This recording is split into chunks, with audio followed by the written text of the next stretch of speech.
대기업 시청자 대동스틸 주주 여러분들 반갑습니다. 대동스틸 관련돼서 여러분들이 투자하시면서 알고 계셔야 되는 이슈와 정보들 전달하는 멘토 이진욱입니다. 자, 대동스틸이 최근에 주가가 조금씩 들썩이고 있는 상황이죠. 4월 18일 날짜에는 30%, 그리고 어제는 또 7% 가까이 상승이 나왔는데, 아무래도 이러한 상승은 전부 다 미국과 중국에 대한 관세 내용 때문이라고 현재 판단이 들고 있습니다. 원래 이 대동스틸은 사실 이 대동기어라던가 다른 대동그룹주와 함께 움직이는 종목인데, 최근에는 이 철강 관련주로 또 우리 사업을 영위하고 있는 회사죠. 이 포스코의 여러 지정 판매점이니만큼 이러한 철강 관련 이슈가 있을 때마다 주가도 좀 함께 움직인다, 이렇게 보시면 될 것 같고, 그렇기 때문에 최근에 나오고 있는 이 미국과 중국에 대한 관세 내용이 엊그저께 발표가 됐습니다. 그래서 해당 내용 함께 좀 보도록 하겠고요. 저는 이제 이 내용이 하루아침에 끝날 문제는 아니고 앞으로 조금 더 심화 그리고 격화가 될 것이라고 보고 있는데, 어떤 내용을 중점적으로 우리가 봐야 되는지도 포인트 하나하나 좀 짚어보는 시간 가져보도록 하겠습니다. 자, 중국산 품목에 대해서 301조 미국이 부과하는 관세 인상 내용 함께 보도록 하겠습니다. 자, 5월 14일 수요일날 발표된 내용이고요. 이 바이든 행정부는 이 중국으로부터 수입된 약 180억에 달하는 이 주요 전략 품목에 대해서 관세 인상할 것이라고 발표를 했습니다. 그래서 내용을 보게 되면 철강 및 알루미늄 같은 경우에는 기존 7%에서 25%로 인상을 했고, 적용 시점은 2024년 올해가 될 것 같습니다.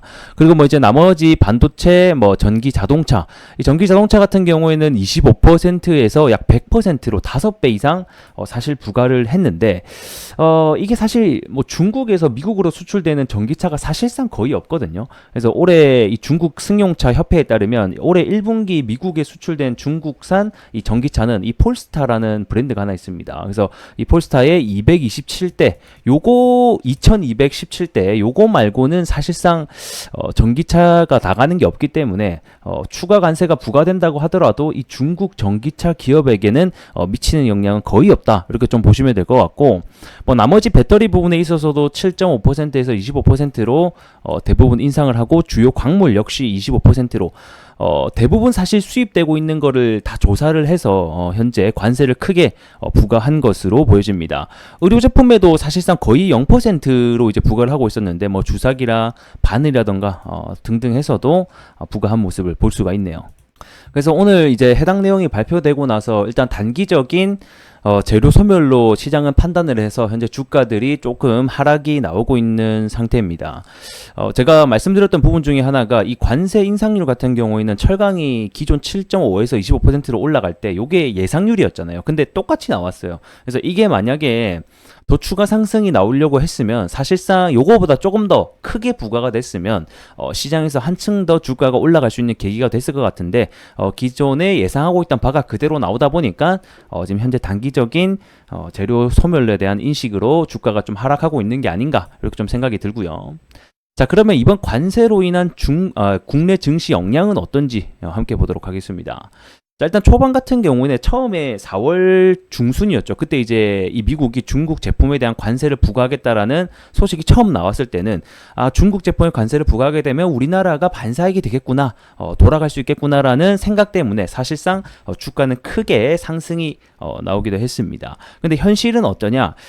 일단은 미국 철강 수요 중에 이 중국산 비중이 굉장히 낮다라는 게 일단은 현실이고, 무엇보다 우리나라 같은 경우에는 쿼터제로 운영을 하고 있기 때문에 이 중국 제품에 대해서 관세가 크게 부과된다고 하더라도 우리나라 수출량 자체는 늘지 않는다, 이렇게 보시면 될 것 같습니다.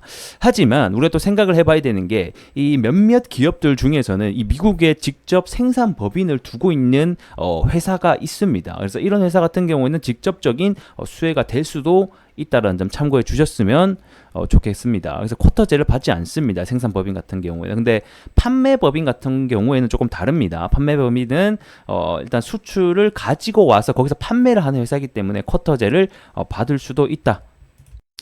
그리고 이렇게 미국 시장이 막히고 사실 지금 현재 미국뿐만 아니라 이 미국의 우호국들 그다음에 이 동맹국들이 하나같이 이 중국산 제품에 대해서 현재 관세를 나설 것으로 전망이 되고 있습니다. 뭐 유럽 쪽이라든지 우리나라도 최근에 이 반덤핑 제소를 시작을 했죠. 후판 가격 같은 경우에는. 그러다 보니까 어쨌든 간에 이 중국산 제품들이 이 미국 외 다른 나라에게도 수출을 못하게 되면 결국에는 이게 우리나라로 또 충분히 들어올 수 있거든요. 그러면 안 그래도 지금 현재 철강 업계가 힘든 상황인데 이 철강에 대한 공급 과잉이 심화가 돼서 이 전반적인 수익성 역시 떨어질 수도 있다라는 점 알고 계시면 좋을 것 같고, 현재 중국 같은 경우에는 이 전 세계적으로 철강 제품을 약 55%로 생산을 하는 아주 중요한 국가 중에 하나죠. 그래서 우리가 철강 가격을 볼 때도 이 중국의 열연 가격을 보기도 합니다. 그래서 만약에 이 중국의 수출이 더 심해진다라고 하게 되면 결국에는 이 철강 가격 하락으로 이어질 수 있기 때문에 이는 곧 실적 악화로 이어지기도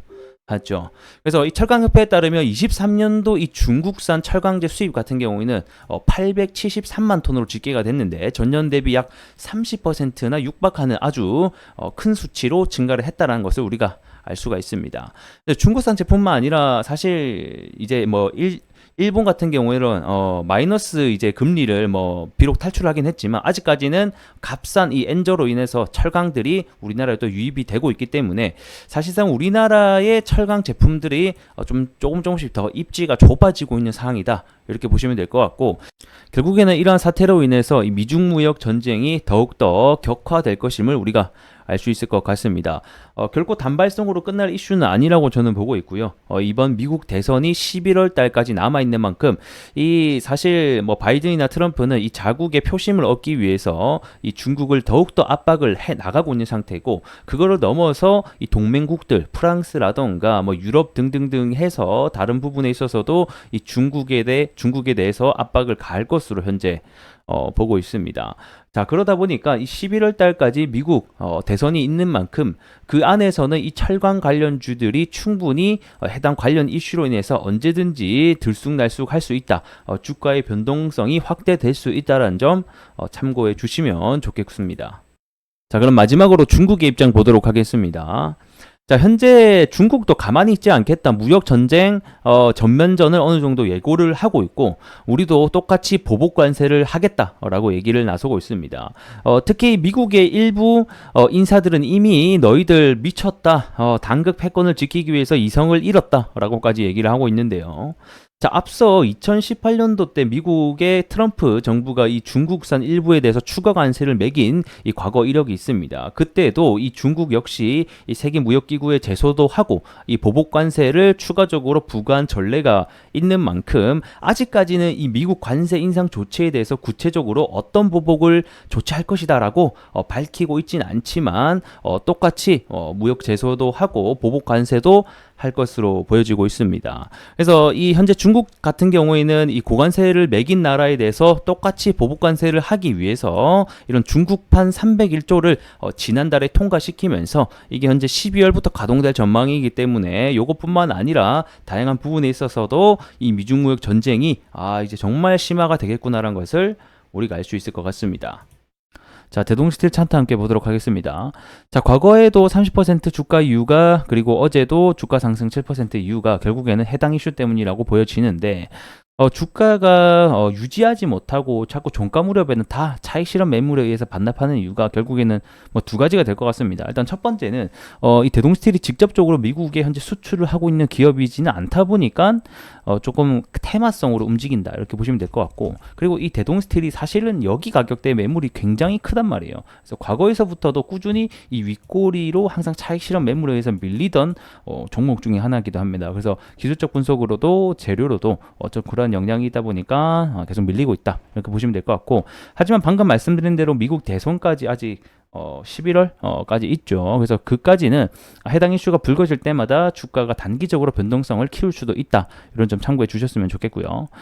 사실 원래는 이 테마주를 매매할 땐 대장주를 보는 게 맞습니다만, 현재 대장주가 하이스틸입니다. 근데 대동스틸 같은 경우에는 과거에 이때 18일 때 주가가 올랐을 때 보면 28% 거의 이 부대장 역할을 했던 종목이기도 하거든요. 그래서 이 테마의 대장은 언제든지 바뀔 수 있다. 어제는 하이스틸이었지만 오늘 또 대동스틸이 대장을 해줄 수 있다. 이런 점 알고 계시면 좋을 것 같고, 일단 단기적으로는 해당 매물대가 여기가 많이 쌓여있기 때문에 다시 여기 구간을 좀 잘 지지해줘서 올라가는지 여부가, 이렇게 돌아나가는지 여부가 우리에겐 좀 중요할 것 같고, 일단은 해당 발표 이슈가 단기적으로는 끝났기 때문에 새로운 이슈가 나오지 않는다라고 하면 주가는 다시 한 번 더 해당 여기 지지했었던 가격까지 내려올 확률도 있다. 이런 부분들 알고 계시면 좋을 것 같습니다.